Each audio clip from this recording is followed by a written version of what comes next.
Okay, hey there. So, today I want to talk to you about the history of Russia Ukraine relations, and it is indeed a huge topic, so I will focus only on the most important events in Ukraine's history and politics, and that will be accompanied by a short geopolitical analysis.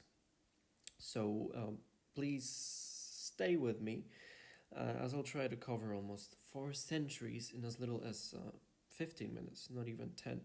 So, that's going to be pretty quick. First things first, please have a look at what I'm going to talk about so you won't get lost anywhere along the way. Um, we'll start from the geopolitics of Ukraine and how does it affect Ukrainians or what does it mean to Russians. So we'll get a good grasp on why Ukraine has a rather disadvantageous location on the map and what it actually means to the country. Then we'll move to today's conflict origins. So we'll cover history from the Cossacks to Crimea annexation.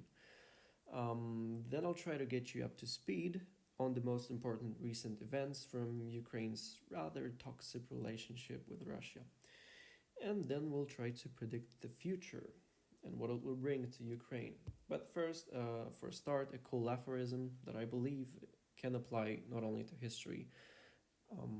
Yeah. Well, let's dive into the geopolitical analysis of the Ukrainian and a little bit of Russian territories. Russians need Ukraine, and they need it to protect their western territories and prevent an eventual invasion from the west that would open up the way further into Russia's territory. And this would be possible by bottlenecking invaders in the passes between Carpathian Mountains, displayed now at the bottom left, and the Black Sea. It's also important to know right now that Russia already owns a heavy militarized area near the Baltic Sea, and it's called Kaliningrad Oblast, Kaliningrad region. Then we have Caucasus Mountains that are nearly impossible to pass with just 2 passages. So no army in modern times made it through mountains, especially this big. So at destabilized Ukraine, along with control over Belarus and the military base in Kaliningrad, they all secure Russia's western flank pretty confidently, and it gives an upper hand in case of any military operations in Central Europe, be it defense or attack. For the very same reason, Russia annexed Crimea. And because Russia has had a military base in Crimea for decades, Crimea today is also a very heavily militarized area. Russia has poured thousands of troops and weaponry into the peninsula since its annexation in 2014, and access to it is very restricted as it has some minuscule land connections with Ukraine. And because of that, Russia built a 12 miles long bridge that established a stable land connection with Russia. And this allows for unrestrained transport of everything Russian wants. And now with the Crimea, with a good base on Crimea, military base on Crimea, Russians can basically rule on the Black Sea. So another very important issue for Ukraine is huge dependence on Russian gas. 60%, actually, it's 60% of Ukraine's consumed gas flows from Russia. The oligarchs benefit really well from such a deal, although it prevents Ukraine from developing a sustainable or renewable source of energy, not to mention maintaining safety and political stability of the country. And plus, it also scares investors away, and that creates a vicious circle that retains the status quo and so on. For Russia, Ukraine is also one of the most important middlemen, and by that I mean many pipelines that deliver gas and crude oil to Central Europe and Balkan countries, they flow through Ukraine. Zelensky, the now president of Ukraine, recently signed up a deal that allows gas import from USA through Poland. And it's pretty cool. It's positive because it diversifies the sources of energy, which is crucial for Ukraine, and it has remained its biggest struggle for years now. And well, last but not least, Ukraine has got a serious demographic problem. I just want you to note now the blue regions because this is how many Russians are in these regions. Russians are the biggest minority in Ukraine, obviously. Okay, so now some history. The Ukrainian nation most likely derives from the Cossacks, presented in the picture, and they were a distinct ethnic minority living on the terrain of current Ukraine from 17th century. The whole story is of course much more complex, but I don't want to get into too much detail now. For a brief moment, the Cossacks gained independence from Poland, and it was then Russians helped them gain sovereignty from the Commonwealth from Poles, but soon after, the autonomy was liquidated and the state was drafted into the Russian Empire. The Ukrainian language is considered a sort of a dialect of Russian, but still Ukraine has managed to not be Russified and remain a completely different ethnicity. The most tragic events in Ukraine's history took place when the Communist Party took power. But it wasn't until 1930s that Ukrainians found out what Russians were capable of. First, there was so-called Union for the Freedom of Ukraine show trial, in which nearly 500 scientists and other intelligentsia were put to a show trial. It is estimated that as a result of the process, up to 30,000 people were imprisoned, executed, or exiled. Another dark event in Ukraine's history is executed Renaissance, during which in just a few years, almost 90% of all active Ukrainian writers, poets, or publicists were put to death, perished. They were imprisoned or exiled. The most outrageous event, however, took place from 1931 to 1933, when Stalin ordered a widespread collectivization of produce.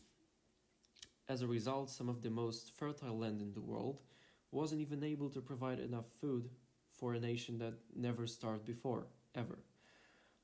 Well, Stalin's agricultural policies resulted in 4 million Ukrainians starving to death and another 6 million never being born because of it.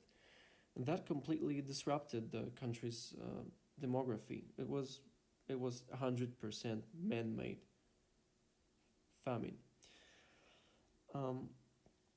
Okay, so the genocide is called the Great Holodomor, and the map that is now displayed tells us which regions were affected the most.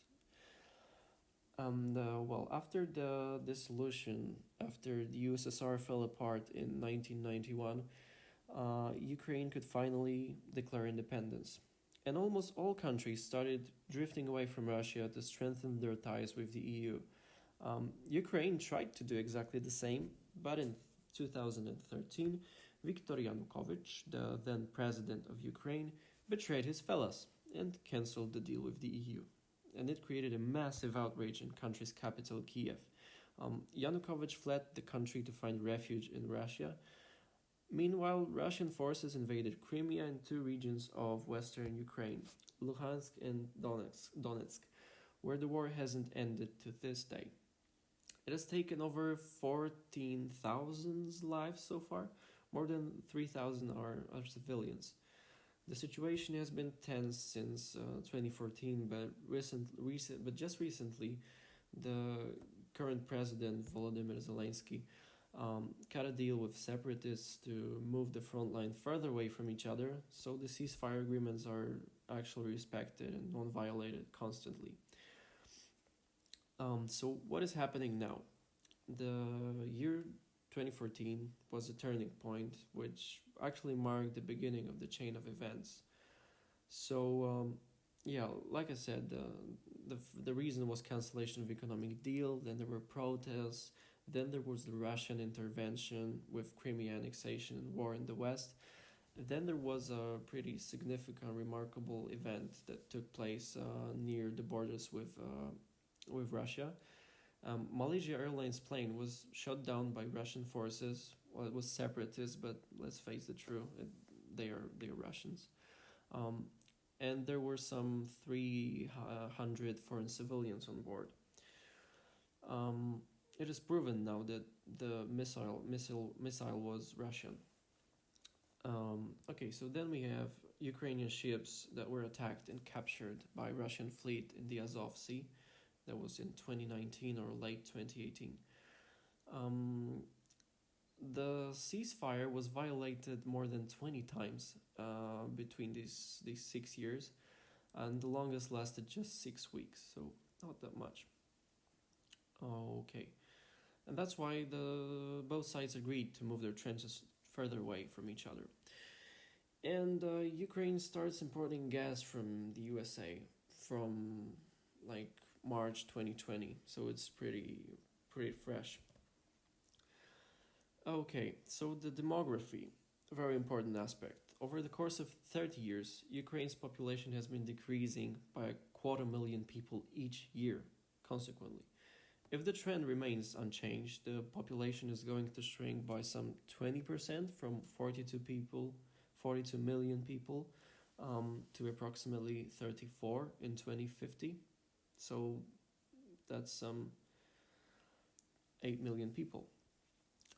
If we had constant state of war in the West and little to no perspectives in the country, the depopulation becomes a serious issue.